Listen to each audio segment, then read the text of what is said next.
Compañeros, ¿cómo están? Muy buenos días. Muchas gracias por acompañarnos en Pláticas en el Nido Maestros Mexiquenses. Hoy está con nosotros el maestro Sergio. Maestro, muchísimas gracias por estar con nosotros. Estaba pensando hace ratito que tenía oportunidad de leer la hoja que hiciste favor de enviarnos, que estamos hechos de historia, Sergio. Entonces, te agradezco mucho que estés aquí con nosotros para hablarnos un poquito de la tuya. ¿Desde dónde empezarías a narrar tu historia? Bueno, primero saludando, agradeciendo la gran oportunidad de comunicarme con este amplio público que tiene Nido. Y bueno, pues yo quisiera empezar pues por plantear cómo ha sido mi historia en esta profesión. Yo empecé a trabajar en la educación media superior, en una superior de comercio, antes de finalizar la normal. Hubo un año que estuve alternando los estudios con el trabajo, ahí empecé.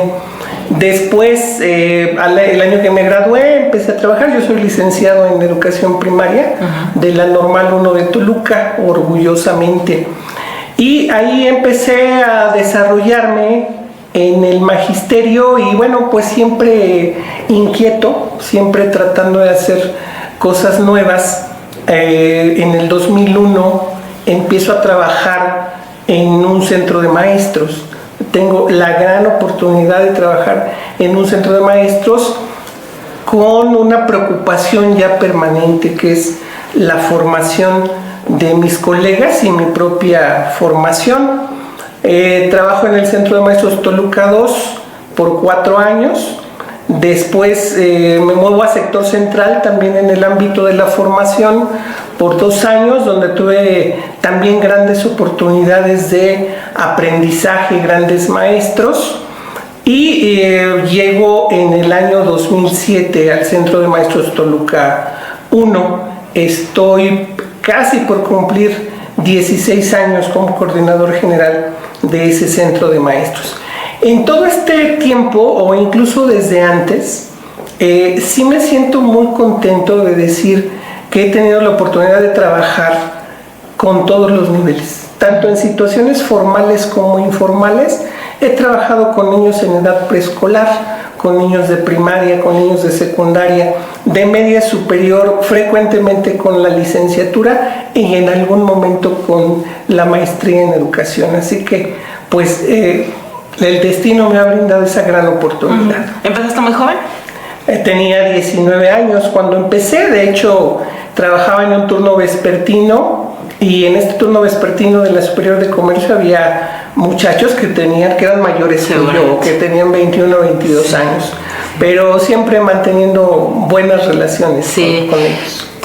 Aquí a los maestros que hemos tenido oportunidad de conocer, siempre el tema de la vocación es uno de los temas desde donde partimos. En algunos casos, la vocación la traemos desde niños, desde que jugábamos a ser maestros, soñábamos con serlo, etc. Y en otros casos, la vocación nos encuentra.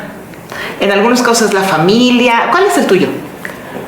Si yo hubiera seguido mi vocación, yo estaría ahorita con un tráiler estacionado aquí afuera. Porque mi sueño de niño era ser trailero, viajar. Andar manejando el camión. Un poco pasada ya esa etapa, quise ser médico, pero bueno, el ambiente, las situaciones del hogar no lo permitieron. Y termino haciendo mi examen para la normal. Y la vocación me viene de inmediato. Yo incluso diría, más que la vocación, me vienen las preocupaciones.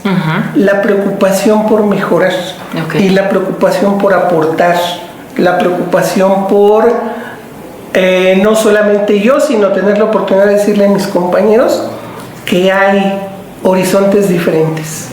Creo que más bien la vocación se fue construyendo en todo este trayecto que te platico, aunque, ¿qué te puedo decir? Estos niños de preescolar con los que yo trabajé, yo tenía 13 años cuando ya fui su maestro. Yo practicaba fútbol americano y cuando yo tenía mi equipo, mis entrenadores me invitan a trabajar con la categoría más más pequeña. Ajá. Y es ahí que cuando a los 13 años empiezo a hacer todo este trayecto. Uh-huh. Hay experiencias que sí nos cambian, que son determinantes, que son como punto de inflexión en nuestras vidas, ¿verdad?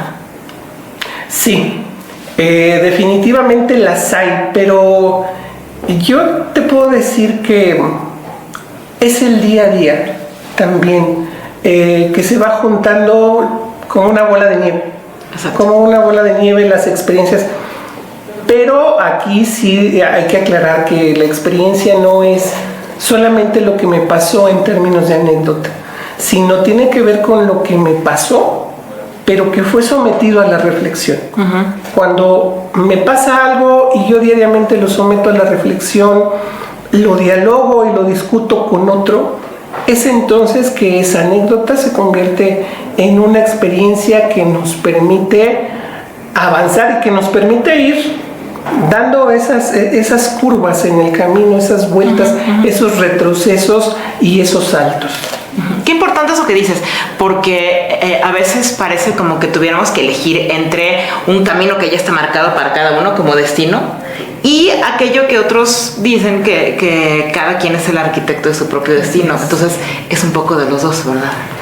Es mucho de los dos. Es decir, yo cuando hago mi recuento digo, ¿cuántos maestros he sido? Porque yo he cambiado con el tiempo, yo he cambiado con las experiencias, y entonces la pregunta que me hago con frecuencia es ¿cuántos maestros he sido? Uh-huh. ¿Y cuáles son las cosas que me han hecho cambiar? Uh-huh. Y me encuentro con que esos cambios han sido en ocasiones drásticos, importantes, derivados de alguna vivencia fuerte, pero también hay otros que se han ido gestando con el tiempo y que se convierten entonces en una decisión.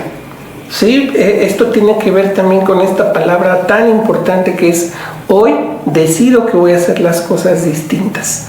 Y bueno, pues seguir la línea recta nunca se me ha dado. Uh-huh. Uh-huh. Es muy reflexivo.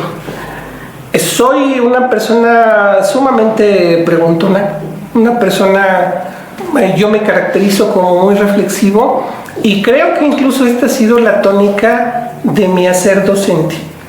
Es decir, cuando yo recuerdo a las personas que me capacitaban, que me daban los cursos allá el siglo pasado del PRONAP y todo este asunto, eran personas muy tradicionalistas que llegaban, te daban el contenido, te explicaban cómo eran las cosas y tú recibías, ¿no? Nada más.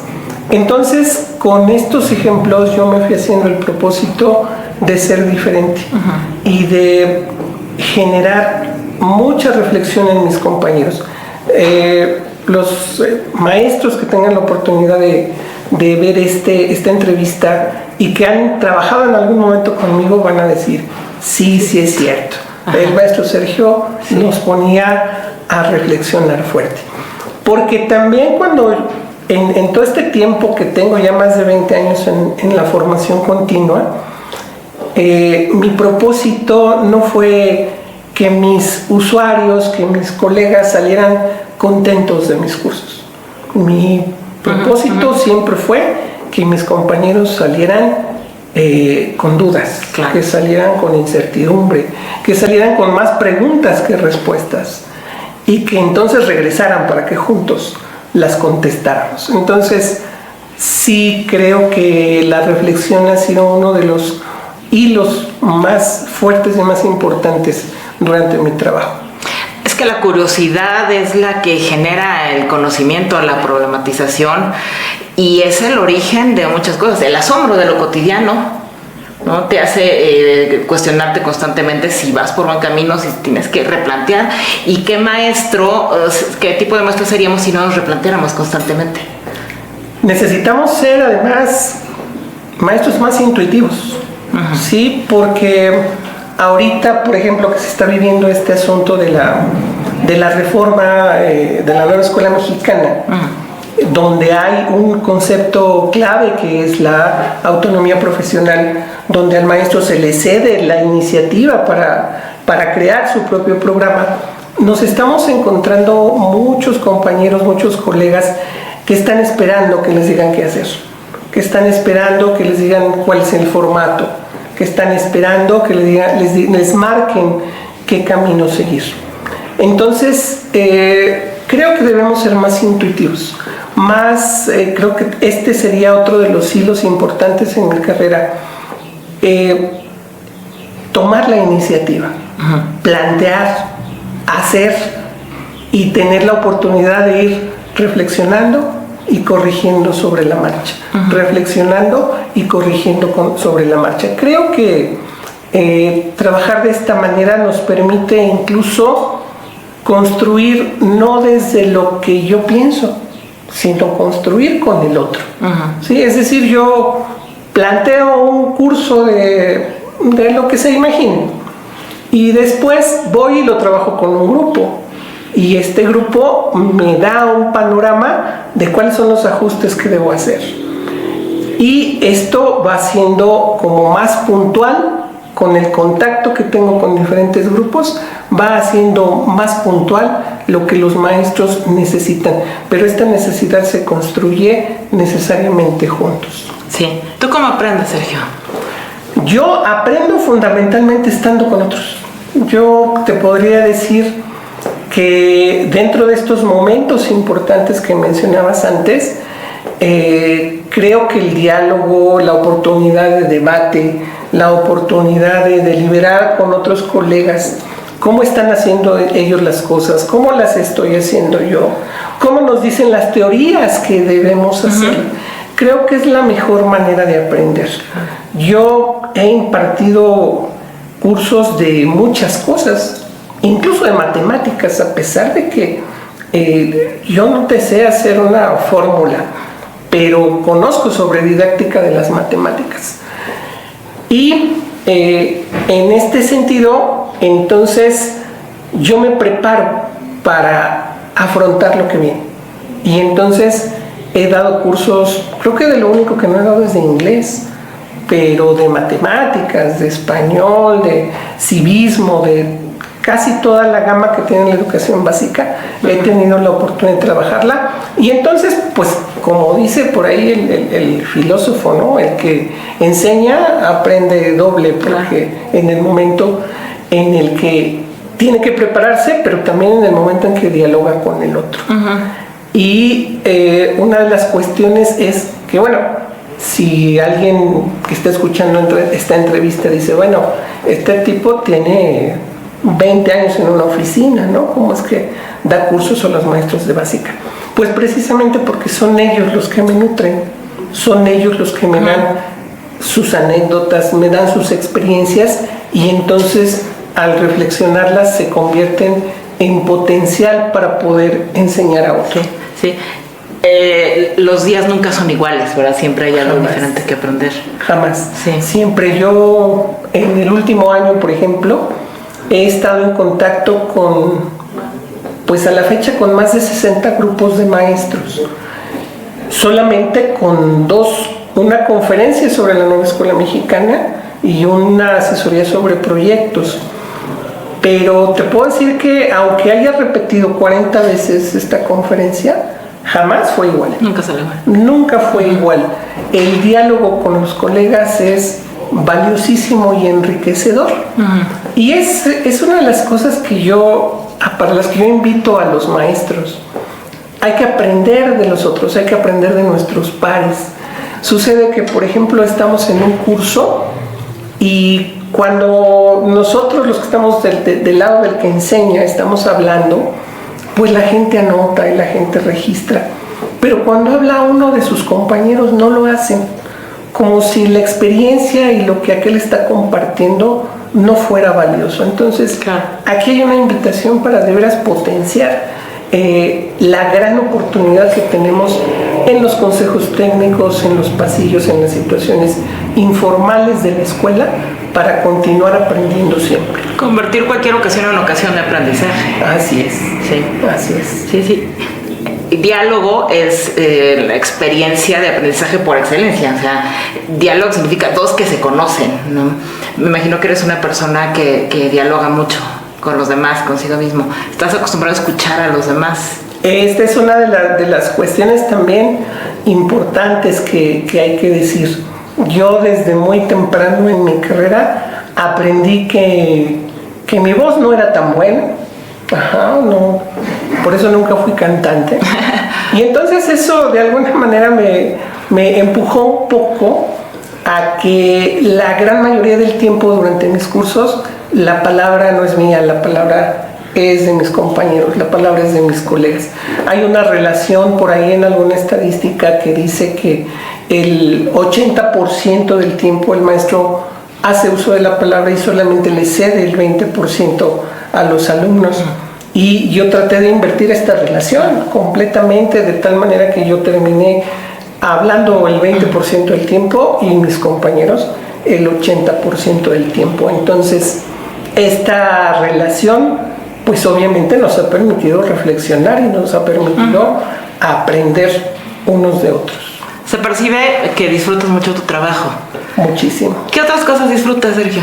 Disfruto a mi familia, disfruto estar mucho con mi familia. Mi compañera de vida es una excelente maestra, actualmente trabaja en una normal. Hicimos equipo y nos dimos a la gran tarea amorosa de criar a los hijos, a Eric Daniel y a Ana Lucía, que pues en este sentido también se convirtieron como en los mejores maestros de nuestra vida, porque criar a un hijo es toda una aventura, toda una aventura, y disfruto mucho de estar con ellos, disfruto mucho a veces hasta de sentarnos los cuatro en un sillón como muéganos a platicar locuras, a platicar las tonterías del día a día, a mirar una película, porque también me encanta el cine. Me encanta el cine, es una de las cosas que también disfruto mucho de hacer en mi tiempo libre, pero libre entre comillas, porque al final del día, también te lo podrán decir los colegas que han trabajado conmigo, casi siempre saco un ejemplo que tiene que ver con las películas. Ilustro las teorías o los contenidos que quiero trabajar a través de películas. Entonces, sí es una diversión, pero también una diversión que logra capitalizarse. Disfruto mucho a mis amigos. Gracias al trabajo, gracias a las coincidencias que se han generado en este ambiente, disfruto mucho de estar con las compañeras maestras, con compañeros maestros que me han hecho el grandísimo favor de obsequiarme su amistad, aparte de un grupo muy consolidado de compañeros que hicimos juntos la normal y a la fecha nos seguimos frecuentando, y cuando nos reunimos reímos, lloramos, celebramos triunfos, lloramos fracasos, y bueno, pues ya son, ¿qué te digo? 35, 30 y tantos años de estar juntos. Son como muchas de las cosas que disfruto, y tú lo mencionaste, me encanta estar frente al grupo. Sí. Me encanta comunicarme, me encanta conectar con el otro. Sí. Saber que estamos creando algo intersubjetivo, me apasiona mucho. Fíjate que me identifico con algunas de las cosas que dices. He tenido oportunidad de trabajar en otras cosas que no son en educación. No sé si ocurra en lo demás, pero en educación, esto que acabas de decir se da mucho. El magisterio mexiquense es una comunidad. Por las condiciones mismas de nuestra profesión, te vas encontrando tus excompañeros de la normal, a los compañeros de donde trabajaste en algunos lugares, y siempre a donde vas, el maestro fulano, ahí está, trabajamos en no sé qué. Tú y yo simplemente hace ratito aquí afuera platicamos de hace algunos años que tuvimos oportunidad de conocernos. Se hace comunidad, ¿verdad? En el magisterio. Se hace comunidad a querer o no, prácticamente, porque, bueno, al menos desde mi puesto donde yo trabajo, he estado en todos lados. He tenido la oportunidad de recibir invitaciones del norte del estado, del sur del estado, Valle de Bravo, San Felipe, Atlacomulco, Jilotepec. He estado en las normales, he estado con el personal de las subdirecciones regionales con colegas supervisores, con colegas asesores metodológicos, con casi todas las figuras también que abarcan nuestro magisterio. Por ahí hay una anécdota que me sucede con frecuencia. Voy caminando por el lugar que ustedes quieran, voy con mi hija y de repente se acerca alguien, maestro, ¿cómo está? Y yo respondo, muy bien, qué gusto saludarle, etcétera. Una vez que nos despedimos, mi hija me pregunta, ¿quién es?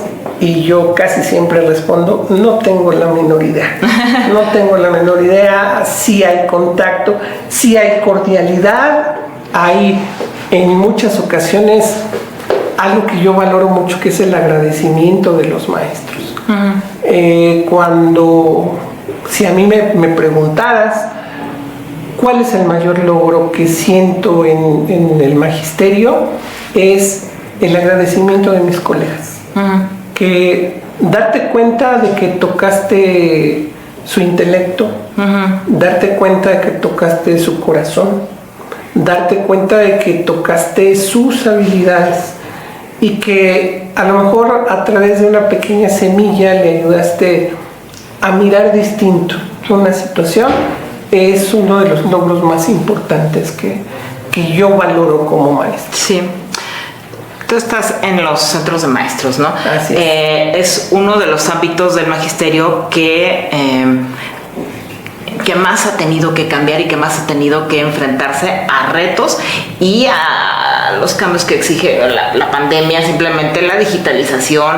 Ahora tenemos a la vuelta de la esquina la inteligencia artificial y sin embargo todavía hay compañeros que hace poco escuché a alguien que nos dice, ya antes era mejor porque los maestros tenían que ir personalmente con su talón de pago a inscribirse al centro de maestros para las opciones formativas y entonces era mejor porque se comprometían y tenían que ir. Ahora ya como es un clic ya no es ya no es así. Es respetable la opinión, pero estamos oscilando siempre entre el pasado y el futuro, ¿no, Sergio? Entre la obsolescencia, que siempre es un fantasma que a todos nos ronda en el magisterio, desde luego, pero ahora como son las cosas, pues con más razón.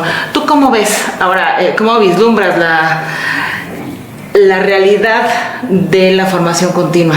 La formación continua ha transitado por muchos momentos muy diversos. Tenemos historia de formación continua aquí en nuestro estado desde finales de los 80s, principios de los 90s, y siempre ha tenido concepciones distintas.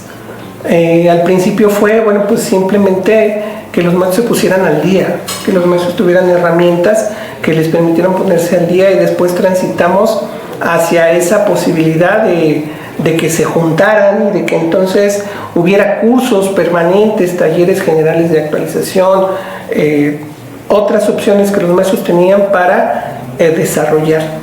Pero hoy, y creo que es el futuro, la mirada tiene que estar puesta en el aprendizaje colectivo, el aprendizaje social, en que los colectivos aprendan y aprovechen todo el potencial que tienen en cada uno de los maestros que trabaja dentro de ese colectivo. Creo que para nosotros es un reto promover que eso suceda en la escuela. No podemos meternos a la escuela porque no formamos parte, no habitamos la escuela como la habitan ellos. Sin embargo, sí podemos promover a través primero del ejemplo y después decirles y procurar y orientar para que vayan aprendiendo de ellos. Ellos son la mejor arma. ¿Quién le puede enseñar a un matrimonio a ser mejor matrimonio? Nadie de fuera. Tienen que aprender ellos a tomar decisiones que les permitan crecer. Igualmente en la escuela no podemos esperar que alguien venga a resolverle al colectivo, al consejo técnico. Tiene que aprender a potenciarse a sí mismo. Qué importante. Muchas gracias por este diálogo breve, pero muy bonito, muy profundo, Sergio. Nos dejas con muchas con muchos puntos para reflexionar, con muchas tareas pendientes. ¿Hay algún mensaje que le quieras dar a tus compañeros que te están viendo?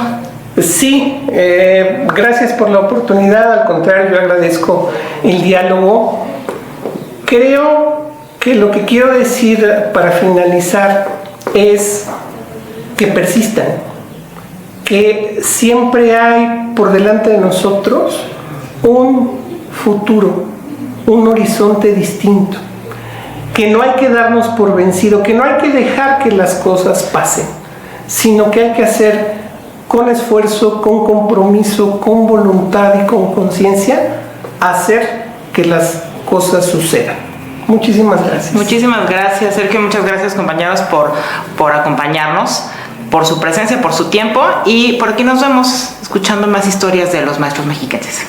Hasta luego.